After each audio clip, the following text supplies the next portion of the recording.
Lindy Morrison, formerly of the Go-Betweens, and you have stories to share. Hello, Lindy. Hi, Bern. How you going? Yeah, well, I'm in fact, I'm looking forward to going to Paris this summer. I don't even need my passport by the sounds of things. Shall we start with a summer to remember? Yeah, so my story from Summer to Remember is in 1975 when I went across to Europe from Brisbane at the beginning of 75, and I actually did a lot of hitchhiking around Europe, but ended up in Paris and went to the Shakespeare and Company bookstore, which is in Rue de la Boucherie, 37 Rue de la Boucherie. It's on the left bank near the Seine, and across from it is Notre Dame on the other side of the Seine. But the Shakespeare and Company bookstore is very famous, and I'm sure many of your listeners will be familiar with it because it was started in a different location by Sylvia Beach in 1921, who was this extraordinary woman who wanted a bookstore and set up a bookstore there on the left bank where she wanted American and European writers to meet. And in that bookstore, it became a hub of artists and writers. And James Joyce could not find anybody to publish Ulysses. And Sylvia Beach then published Ulysses for him. In fact, she also... Can I just ask, is Sylvia at this point, is she Parisian, or is she a blow-in, a little bit like an Australian who's finding themselves in Paris? Yeah, no, she was a blow-in. She was an American who had come over there and felt an affinity with Paris, felt she could be herself in Paris, and felt that there was a much better cultural life. But also she did want to continue that connection between Americans and the French. And there were many artists that passed through, but that's not so much the period that I come in. I come in later when George Whitman, who was Walt Whitman's grandson, so the shop went broke after the Depression of the 30s, but he came along in 1951 and started up again, and he was American, and being Walt Whitman's grandson, and he was very influenced by Kerouac and the kind of hip bohemian culture. He himself had hitchhiked all around Europe, and he decided he wanted to take on the Shakespeare and Company name and set up, and that's when he set up in the shop that I went to stay in. So what George would do would allow people to come and stay in his bookstore. Now, to describe the bookstore, it was extraordinary because every single wall was covered in books, and the bookshelves themselves were falling down. Some were tied to the wall, and the books went up to the ceiling, and the books themselves, in some situations, were walls.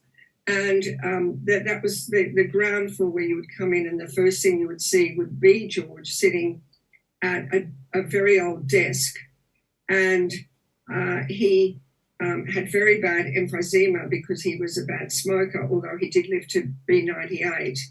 And he would have a spittoon beside the desk, and he would be coughing up phlegm into that spittoon while he was talking to you. Oh, that's just kind of gross thought in a way, but I suppose you might get away with it if you're Walt Whitman's grandson and you're running this extraordinary bookstore. How did you find yourself there? Like, are you an Australian, backpacker essentially? Even that was, I don't know if you were using that term, yeah, that's mid-70s. exactly it was. Yeah, and do you just walk in the door and say, I'm looking for a job? It wasn't a job. For a start, I found out about it because I really love the writer Henry Miller. And Henry Miller and Anais Nin had hung out at that bookstore. Paul Valery had hung out there, and like so many different people, writers, had just hung out there. But I heard about it through Henry Miller's writing. And there was just the stories that if you were seeking some kind of creative life, you could go and ask George if you could stay there. And I knew that, so I went up to George at the store when he was sitting there behind the desk with this return and a typewriter in front of him, one of those old typewriters, and I said, could I stay there? And I must have said it in a particular way because he said, when you ask me in such an ingratiating manner, I can hardly refuse. So that was a terrible insult, but I had got my way in to staying in the bookstore.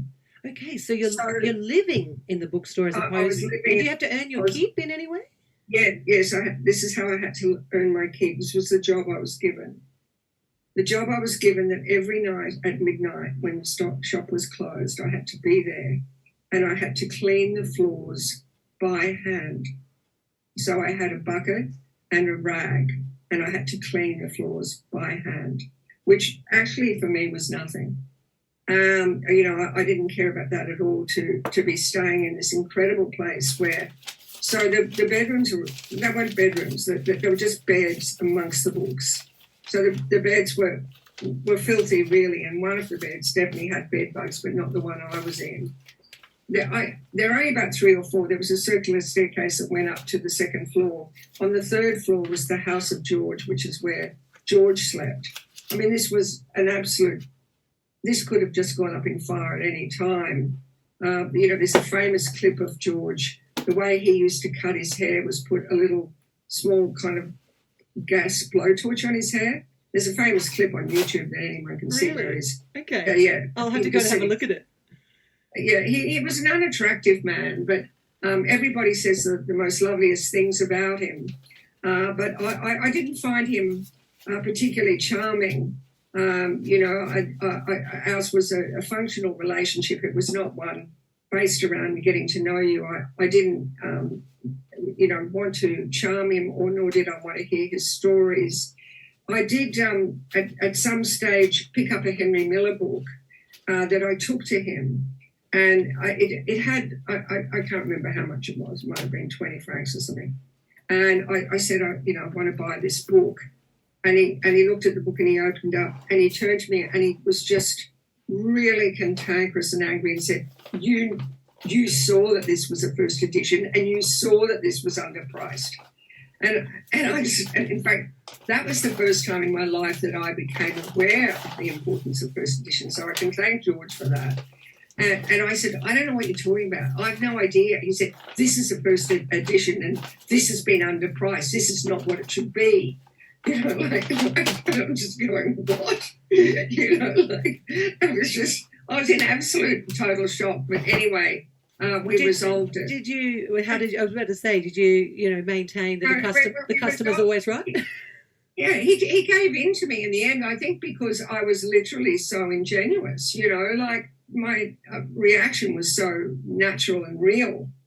So in the day, I would just go out and, it was such a beautiful summer. I would go out, I would meet other young people who, we were all thinking that we were finding the truth in the creative life and that we were understanding all the greater things, the great understanding of how important it was to lead a creative and artistic life and to move away from your past and to find and follow some kind of creative dream. Yeah. So, we'd talk about stuff. We'd read books and talk about stuff and discuss stuff. And then, we'd just amble around. The only money we'd spend would be on food. And then I'd go back, I'd often go back during the day, but I'd go back at night and clean the floors. Sometimes some people had helped me. And then I'd go to bed in the filthy bed, but I didn't even care about that. Yes, it was a really great summer. And what is Paris like in 1975? How old are you at this stage, Lindy? What's going on for you at this stage? I was 23 or 24. Yeah. So, I finished university, worked for a couple of years, and then gone overseas. So I'm not young, but I'm inexperienced, I suppose, because, coming from Brisbane, it was a small country town at that stage, and I was not sophisticated in the least. So Paris was, everything you had read about, or every single thing that you had dreamed of. Paris was. It was just wonderful. It just looked exactly the way you imagine when you're walking along the Seine. And you talk about this we talk about, creative life. Who are the we that you're with at this time? Well, that's really interesting because I was hanging out with Geoffrey Rush, who was studying at Lecoq School of Mime. I was hanging out with another who'd come from Brisbane same time as me to overseas, Trevor Stewart, another actor, who was at the other School of Mime, which was more about the head rather than the physical. And I had left Billy Brown, who was an actor, he was in London. I was travelling with my best friend, a woman called Diana Priest.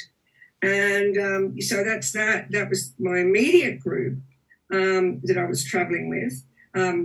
Trevor and Jeffrey were sharing a bed in an apartment, a one-room bed set, because they were both so poor, and studying mime. And we had all five of us had come from a shared house in Brisbane, in Toowong, the corner of Jacker and Morley Street, Toowong. And we'd all shifted over to London, and then they had shifted up across to Paris to study. And I had, with Diana, hitchhiked around Europe, ending up in Paris. Ending in Paris in the summer of 1975. This is a summer to remember as part of summer storytelling on ABC Radio. You're listening to Lindy Morrison, who I think you would know as the drummer of the Go-Betweens between, 1980 and 1990. So at that point, you're still 5 years away from the band that would end up taking you back to other parts of the world, as well as, of course, here in Australia, and particularly in Brisbane, which is well known, of course, as the hometown of the Go-Betweens.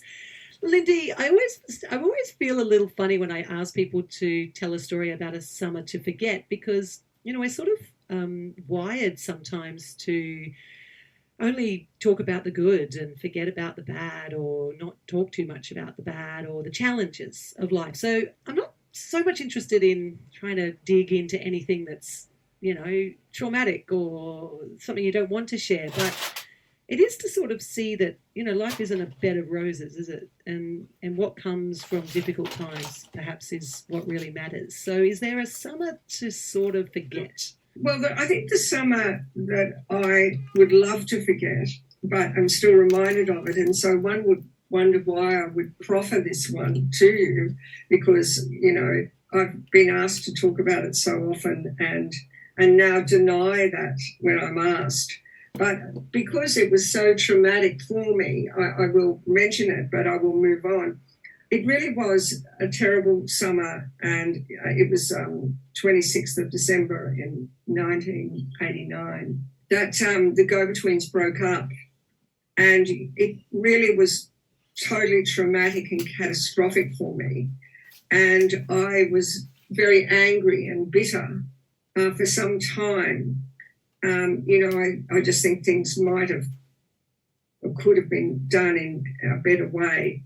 But to be honest, the truth of it is that things happened to me that would have not have happened to me unless the band had broken up. And so for that, I'm forever grateful. And I was uncomfortable and unhappy in those final years in the band, because I was desperately wanting to have a child, and I was 38 at this stage, and it was impossible to have a relationship with the amount of touring. We were just on the road constantly. So I think I was probably not the best person to be around anyway, so I'm taking some responsibility here. But I was able to organise my life when the band broke up in that terrible summer, which is what we're talking about. Yes. But the first thing is that I was able to organise my life. I was able to get my life together quickly so I could have a child by the time I was 40. And, that's quite an achievement for a woman. And I guess for a man too, if he can organise with some woman to have a baby with her. But, a woman has a problem with her biology. Yeah, there is a biological clock, whether we like it or not. And it only gets harder as you get older. And I was determined I was not going to be one of those women who didn't have a child because their career in music had stopped them having one because they were always on the road. And that was what my life was. We were always on the road. We were in the studio. We were in the rehearsal rooms. There was no band that toured as much as we did. So I was able to get myself straight. I was able to stop smoking. I was able to stop drinking. I was able to find a man who wanted to have a baby with me and would help me raise that baby. And I was very, very fortunate in that. So that was the greatest outcome, the greatest gift that any person could be given, the chance to have a child at that very late stage in your life. And I'm so encouraging to other women constantly who are at the end of their biological term to have a child and say, look, you can do it. You just have to have the will to do it. You just have to have that will, and then you can organise yourself.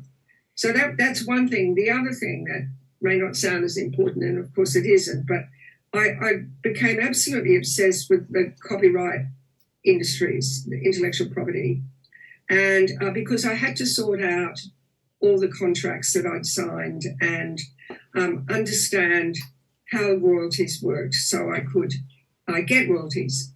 And I became absolutely obsessed with understanding copyright law. I became very, very good at it, as good as you can get if you're not a lawyer. And I then unravelled and became a nuisance, as anyone will tell you who in the music industry who had to deal with me between 1990 and 2000. I became a nuisance with the labels everywhere, even flying over to London and talking to people at Biggest Banquet and going to Rough Trade and dealing with people in Warner's here and dealing with...